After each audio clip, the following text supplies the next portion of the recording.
Ce lundi 8 mai, François Berléand a accordé une interview au magazine Téléstar.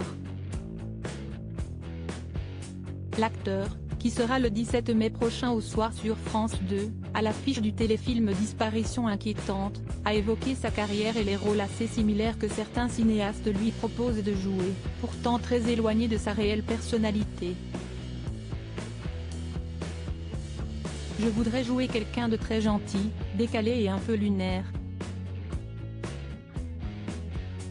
Ça me changerait, parce que les réalisateurs et producteurs ont quand même un petit déficit d'imagination, a-t-il d'abord lâché, cash.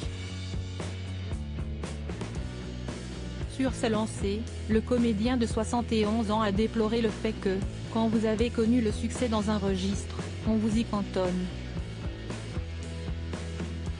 Moi, je suis abonné à tous les salopards de la création.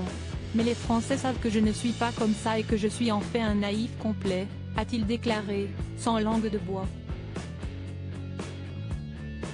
En guise d'explication, François Berléand a ajouté « Dès qu'on me fait une blague, je plonge et je suis très facile à escroquer ». Questionné au sujet de sa ferme située à Biarritz, dont il souhaite se séparer, notamment grâce à l'aide de la série L'Agence, l'immobilier de luxe en famille, disponible sur Netflix, le comédien a révélé qu'il n'est toujours pas parvenu à la vendre. Dire qu'après m'être fait rouler par un architecte sur une autre maison, je m'étais juré que ça ne m'arriverait plus jamais. Il faut croire que c'est dans ma nature, a-t-il résumé avec dépit. Entre-temps, l'acteur a trouvé un acquéreur, comme il l'a récemment annoncé à Télé 7 jours. Une vieille ferme toujours en travaux depuis 6 ans pour rappel, auprès de l'agent immobilier Martin Kretz, François Berléand se livrait sur cette vieille ferme dont les travaux ne sont toujours pas terminés, 6 ans après leur commencement.